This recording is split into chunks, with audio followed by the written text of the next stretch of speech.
We're going to take a look at the Buddha and Buddhas. And in this video I'll be considering how Buddhists around the world think about Buddha. I will then summarise our findings and compare and contrast these with how Christians think about Jesus. Note at the outset, I did not say the Buddha. Yes, there is an historical Buddha who, according to traditional dating, was born in the 6th century BC. However, it cannot be assumed that when Buddhists think about Buddha, that they are necessarily thinking about the historical Buddha. This is more likely to be the case in countries like Sri Lanka, Thailand, Myanmar, Cambodia and Laos, where the surviving version of original Buddhism that we now call Theravada Buddhism is to be found. However, in later versions of Buddhism, and we're thinking here of broad schools that we call Mahayana Buddhism and Vajrayana Buddhism, in these later versions of Buddhism, it is far more likely that some other Buddha or Buddha-like figure will be the primary focus for Buddhist devotion. Buddha idols are to be found all over the world, representing not merely the historical Buddha, but also many other Buddhas and Buddha-like beings. Indeed, some of these idols are massive. Indeed, the largest statues in the world are Buddhist statues. Here you can see the largest statue to be found in our world. It is to be found standing atop the Spring Temple in Lushan in Henan Province, China. It stands 153 metres high. That is 502 feet. It's so colossal that its toes are almost the size of an average person. It was completed in 2008 at a cost of $55 million US, and it weighs 1,000 tonnes. But do notice that it is not a statue of the historical Buddha, whom we know as Gautama Buddha or Siddhartha. It is the statue of a Buddha called Vairochana Buddha. Now, when you look at a Buddha image or statue, always observe the positioning of the hands, which we call a mudra. These have symbolic meaning. In this statue we see from the position of Vairochana Buddha's hands that he is expressing fearlessness.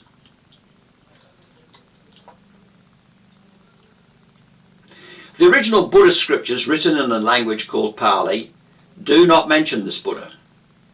He was introduced much later in a scripture from the Mahayana school of Buddhism called the Brahmajala Sutra, which should not be confused with a sutra of the same name in the original Pali scriptures. And after this introduction, Vairochana Buddha appears in other Mahayana scriptures, which, like the original Pali scriptures, is a vast collection. By this time, Buddhists in this more liberal tradition had developed the view that there were what they called celestial Buddhas who had always existed. And Buddhists ended up with a vast number of such celestial Buddhas. But primary among them was a set of 5 Buddhas, among whom Vairochana Buddha, that is, the Buddha who illuminates, was regarded as the central figure. Now already we're beginning to see that Buddhism does not accord to human history the same critical importance which it assumes in Christianity. Further, when we find a vast number of Buddhas being named in Buddhist scriptures from these different schools of Buddhism, we find ourselves needing to raise the question of epistemology. That is, how do we know what we know? In this case, since these Buddhas cannot be located in history, how do Buddhists know that there are these other Buddhas? Still, the historical Buddha continues to be highly venerated around the world. And indeed, the second largest statue on earth is one of Gautama. It is 31 stories high, that is 116 metres or 381 feet, and it was also completed in 2008. And it's located in Myanmar. And you'll observe that in front of this huge statue there is another called the reclining Buddha. Now this is a common image in Buddhist art, and it represents the period in Gautama Buddha's life when he was close to death, having eaten a poisonous pig's food is the phrase in the Buddhist scriptures, which has raised questions as to whether that was pork that he ate or whether it was food that the pigs themselves ate, like truffles or something. We come now to the third largest statue on earth, which is also Buddhist, and this is a statue of Daibatsu Amida Buddha. That stands at 110 meters high, that is 360 feet, and it's found in Japan. It was completed in 1993. It was built to honour Shinran, who was the man who brought a popular Buddhist sect to Japan, which we call Pure Land Buddhism. Now the Japanese word Daibatsu simply refers to a large Buddhist statue, and this Buddha is one of the 5 celestial Buddhas I mentioned before. Outside of Japan, this same Buddha is usually called Amitabha Buddha, and he is the main Buddha celebrated in Pure Land Buddhism, and great merit is attached to merely reciting his name. Like the Vairocana Buddha statue that we saw before, you'll notice that Amida Buddha is also using the mudra of fearlessness. This is the 4th largest statue in the world, and as you've guessed by now, it's also Buddhist. It stands at 108 meters high, that is 354 feet, and it was completed in 2005, and we find this one in China. But here we're dealing with an enlightened being who nevertheless is not referred to as a Buddha. Rather, this figure is what Buddhists call a Bodhisattva. Now, Bodhisattvas are enlightened beings who, for the sake of helping others to find enlightenment, hold themselves back from attaining the full enlightenment which is enjoyed by a Buddha. In original Theravada Buddhism, the ideal is to become a Buddha, one who achieves personal enlightenment. By contrast, in Mahayana Buddhism, the ideal is to become a Bodhisattva, it being thought that this represents a big focus on helping others rather than merely developing one's own personal potential. Now the Bodhisattva represented by this 4th statue is Guan Yin, who for many Buddhists in the Mahayana tradition is the one who is most highly venerated. Now this is a remarkable phenomenon and a development within Buddhism, because whether people like it or not, in the Buddhist scriptures, Buddhas and Bodhisattvas are almost always, if not always, male. And what makes this all the more remarkable is that, as Buddhist scholars recognise, Guan Yin is merely the Chinese version of the male Bodhisattva, Avalokiteshvara, who is very highly venerated in Tibetan Buddhism. There are many other remarkable Buddhist statues to be found, such as in the Golden Temple, the Royal Cave Temple in Dambulla, Sri Lanka. Look at the hand position of this Buddha. This is the mudra of teaching. It expresses the idea that the Buddha is the source of wisdom. Now you can see that the same mudra of teaching is also used in this other statue from the Belem caves in India, where the Buddhism, of course, first developed in India. This impressive statue is one of the it's called the Grand Buddha, and it's located in Jiangsu province. It represents Amitabha, whom the Japanese call Amida Buddha, and whom we encountered before, and yet again with the hand mudra expressing fearlessness. There's another impressive Buddhist statue to be found in Sri Lanka, which is 10 stories high, and here we encounter a different positioning of the hands. One of the most common mudras associated with Buddha. It's the mudra known as touching the earth or subduing Mara. And it's said that while Gautama Buddha was close to attaining enlightenment, he was attacked by Mara, who's roughly a Buddhist equivalent to Satan in Christianity. And Gautama is said to have used this mudra while meditating as he conquered Mara by pointing to the earth as his witness that he had attained enlightenment. You'll see the same mudra also found in this statue, which is located in Thailand, and appropriately called the Big Buddha or the Great Buddha. This statue of Amida Buddha, that's Amitabha Buddha in Japan, adopts yet another hand position, this time expressing meditation. And the attainment of Buddhahood, enlightenment, as epitomized by the historical Buddha and predicate of all Buddhas, involves complete control of the mind through meditation. And there's enormous stress on meditation in all Buddhist schools. Next, you can see a massive statue of the reclining Buddha in Myanmar. In this case, the toes are far larger than the average human. The next statue in India is of an entirely different Buddha, one called Maitreya Buddha. Again, look at the position of the hands. Here we have another mudra, which symbolises what is called holding the jewel, expressing the wish that other sentient beings also might achieve enlightenment. It's very similar to the mudra used for greeting, but the arching of the hands distinguishes it. And this mudra is particularly associated with Avalokiteshvara, the one we met, the Bodhisattva, especially venerated in Tibetan Buddhism that we mentioned before. But here it's associated with Maitreya Buddha, whom Buddhists expect to appear on earth at some future time, when the Buddhist Dharma has been forgotten, as a successor to Gautama Buddha. Now we come to the so-called Laughing Buddha or Fat Buddha, who's sometimes considered to be an incarnation of Maitreya Buddha, and he seems to have had his origins in Chinese folk tales. This next Buddha, located in Mongolia, is one who is particularly associated with both Maitreya Buddha and the historical Gautama Buddha, namely Dipankara Buddha. Now, as we've seen, Maitreya Buddha is expected as the Buddha of the future. Gautama Buddha is the Buddha of the present, and Dipankara Buddha is supposedly the Buddha of the past, who, in one of Gautama Buddha's prior lives, as a Brahmin youth, predicted that this Brahmin youngster would become the great Buddha that he now is. Now we come to an entirely different Buddha, one found in Nepal, as we've seen so far in our consideration of these statues, we've visited, haven't we, a great many Asian nations. Nepal's just the latest one. In this case, we're looking at a Buddha called Akshobhya Buddha. Now, earlier I did mention there's a special set of 5 celestial Buddhas, and we've so far noted that Vairocana Buddha is the central one among them, and that this select group also includes Amitabha Buddha, or Amida Buddha, as the Japanese call him. And Akshobhya Buddha is also one of these so-called wisdom Buddhas.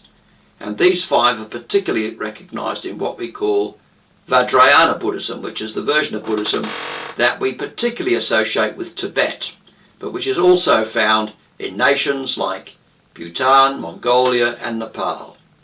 Amitabha Buddha is regarded as being the Buddha of the Western Pure Land, and Akshobhya Buddha the Buddha of the Eastern Pure Land. The next statue takes us to yet another nation, Indonesia. Now, we think of Indonesia as the largest Muslim nation in the world, and yet Buddhism has a long history in Indonesia. Indeed, before the 13th century AD, when Islam entered Indonesia, it was Buddhism and Hinduism that were the main religions in Indonesia. And as you can see, this Buddha completes the set of 5 wisdom Buddhas, joining Vairocana, Amitabha, Dipankara and Akshobhya Buddhas. Now, if you look at the hands of this Buddha, his right hand is the mudra of fearlessness and the left hand is the mudra of meditation. This next Buddha is another one that first comes on the scene in later Mahayana scriptures, and his name is Baisajyaguru, but usually referred to as the medicine Buddha. That is a doctor who cures or heals people, that is, takes away their suffering by applying the medicine of his teaching. Now, a whole sutra is devoted to the medicine Buddha, and though not as prominent as Amitabha Buddha, he too is particularly venerated in Pure Land Buddhism, being regarded as the Buddha of a particular Pure Land. In popular expressions of Chinese Buddhism, the medicine Buddha forms a threesome with Gautama Buddha and Amitabha Buddha. So ends for the moment our look at Buddha statues. It should be clear that though there are multitudinous Buddhas in Buddhism, there is only one historical Buddha. Tradition has it that he was born in Lumbini, which is located in modern-day Nepal. A car in our own neighbourhood has a sticker on the back window advertising Nepal as the home of the Lord Buddha. We've already named many Buddhas, but there's only one Buddha that has any real historical moorings, and this Buddha is given many names in Buddhist texts, but 4 names stand out. First, there's his family name, Gautama. He was also referred to as Shakyamuni, meaning he was the Muni or the sage of the Shakyan tribe. Another common name is Siddhartha, which means he who accomplishes the goal, or aim attained. And yet another very common title is Tathagata, meaning one who has truly gone, or one who has become authentic, that is, the one who has achieved the highest spiritual goal. We've referred to the birthplace of Siddhartha. He is said to have been the son of a king of the Shakya tribe, that he married at the age of 16, that he fathered a son when aged 29, and immediately after the birth of his son, he abandoned his home and went to live a life of extreme asceticism in a forest. He was there for 6 years with ascetic teachers with great intent to find a way to eliminate the cause of suffering. And ultimately he attained enlightenment while sitting under a Bodhi tree. A Bodhi tree is a fig tree. The word Bodhi is clearly related to the word Buddha, and it means awakening. So when Buddhists speak of the Bodhi tree, they simply mean that this was the tree under which the Buddha attained enlightenment. And following this, Siddhartha became an itinerant teacher in India for 45 years, moving around in the Ganges River Valley area. During this time he founded an order of monks called the Sangha, though he also gave permission for an order of nuns to be established, and at the age of 80 he died of food poisoning.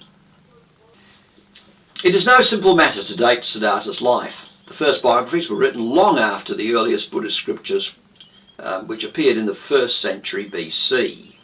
All traditions agree that he lived for 80 years. However, there are different datings. One derives from Ceylon, modern-day Sri Lanka, and the other from India. An earlier Ceylonese dating has the Buddha being born in 624 BC and dying in 524 BC, but this was later corrected, setting his birth about 567, 566 BC, and his death around 487 to 485 BC. The dating system that comes from India seems to be much more likely.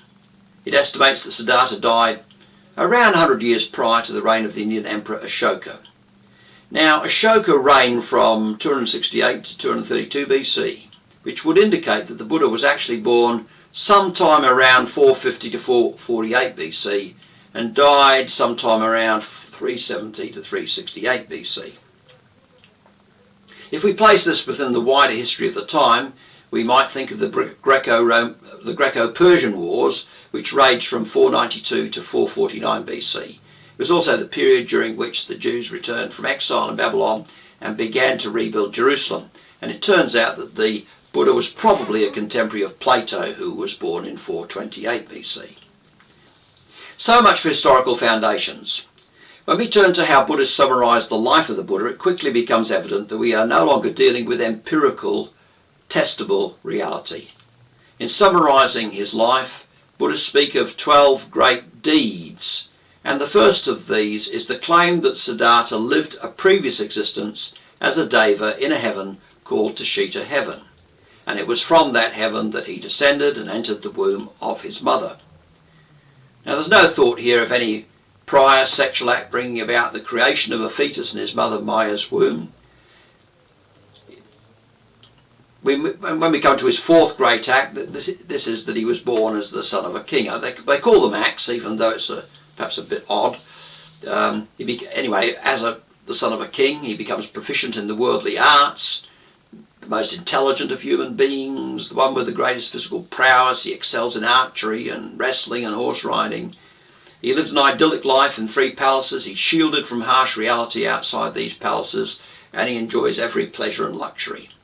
But then he comes to the realisation that there is indeed suffering outside, and this leads to him deserting his home and living an extremely ascetic life in his search for enlightenment. And this required him to defeat Mara, who's the Buddhist equivalent of Satan, who sought to entice him away from the path to enlightenment. And indeed Siddhartha achieved enlightenment and then proceeded to turn the wheel of doctrine, that is to teach others how to become enlightened like himself. And upon his death, he experienced final nirvana, having fully and completely entered into the ultimate state. So that's how Buddhists typically summarize his life. In the original Pali scriptures, there is an enumeration of 32 characteristics that are true of all Buddhas, including Shakyamuni. Just look at this list for yourself.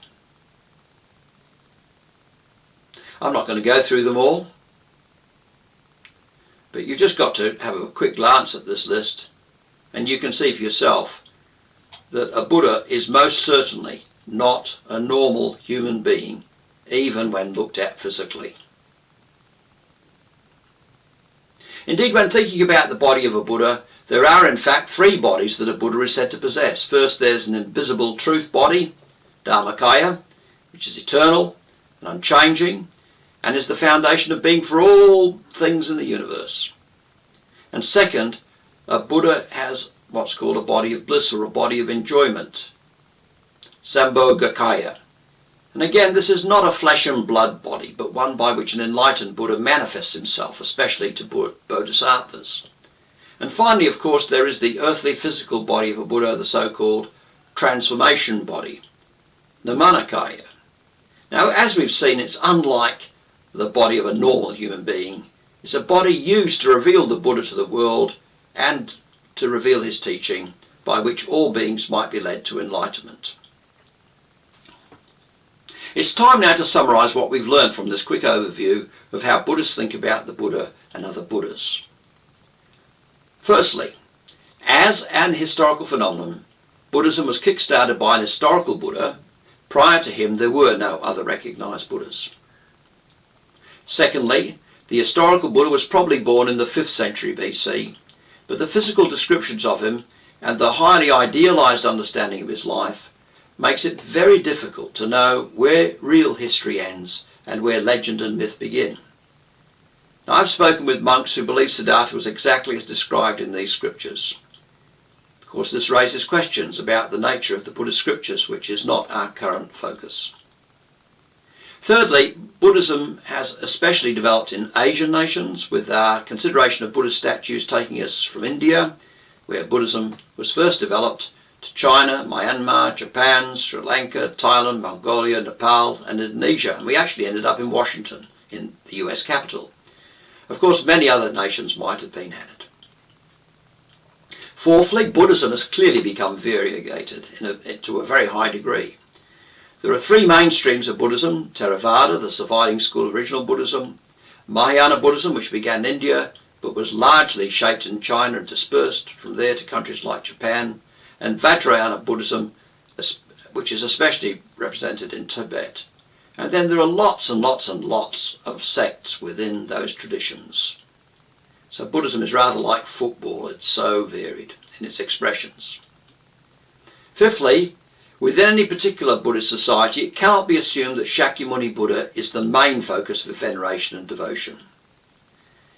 Sixthly, the Buddhas whose statues we've considered use a variety of different hand positions or mudras, which express such things as fearlessness, the Buddha as the supreme teacher and source of wisdom, the Buddha's wish that others achieve enlightenment, the Buddha as the master of meditation, the Buddha's defeat of Mara and the way that he calls upon the earth as his witness that he had attained enlightenment.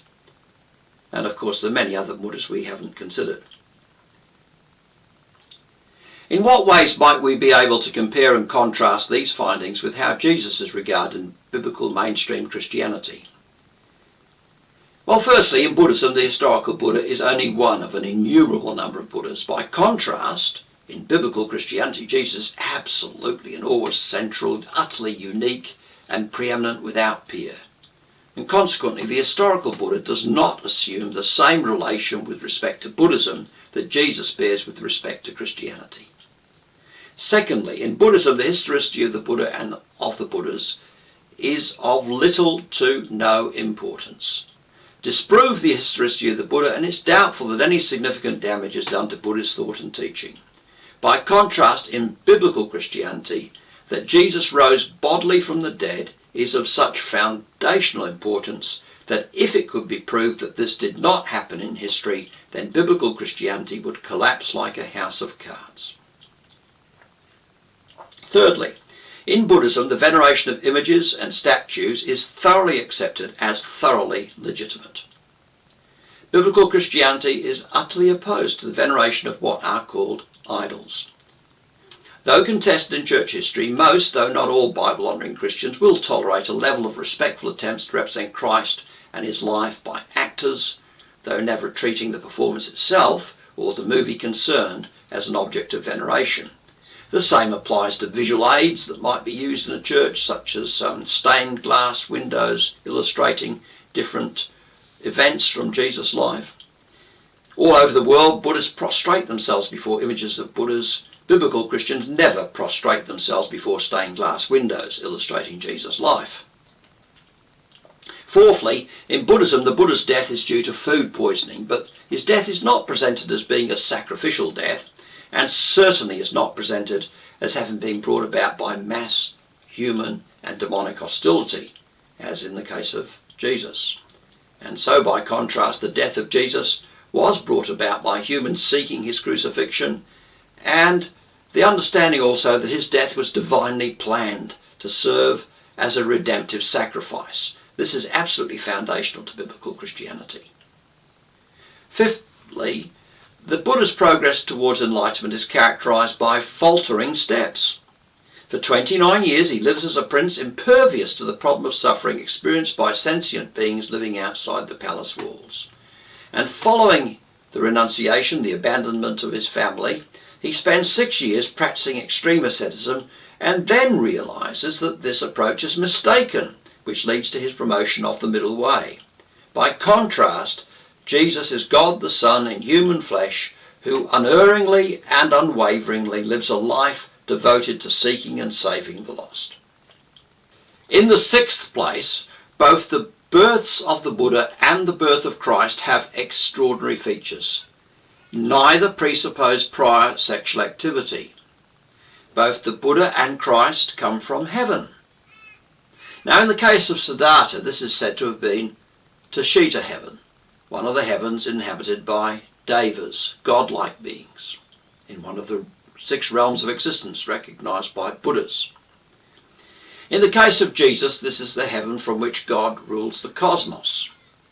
However, in the case of Siddhartha, the heaven of the devas is still part of samsara, the cycle of birth and life, death, rebirth, life, death, etc., etc. Now, Siddhartha had been reborn innumerable times previously. The devas of Buddhism are still trapped and needing to attain enlightenment. The heaven from which Jesus came is utterly transcendent and free of all taint. As God the Son, Jesus is the one through whom and for whom all things in the universe were created. In the seventh place, it is common for the Buddha and Jesus to be likened as being both founders of religions, but this is misleading. Although concepts like karma and reincarnation predate Buddhism, the Buddha began a new, distinct religion which departed from Brahmanism and Vedic religion. By contrast, Jesus was emphatic that he had not come to abolish the law, but to fulfill the law and the prophets. Jesus strongly criticized the religious leaders of his day for allowing their oral tradition to undermine a true devotion to what God required of his people in the Old Testament scriptures. The early believers were Jews, and they did not see themselves as abandoning their Jewish identity and their commitment to obeying the Old Testament, even though they had to reconsider how to do this, given their understanding of Jesus and commitment to him as their Lord. In short, there are some superficial similarities between Jesus and the Buddha, but these are far outweighed by the points of divergence.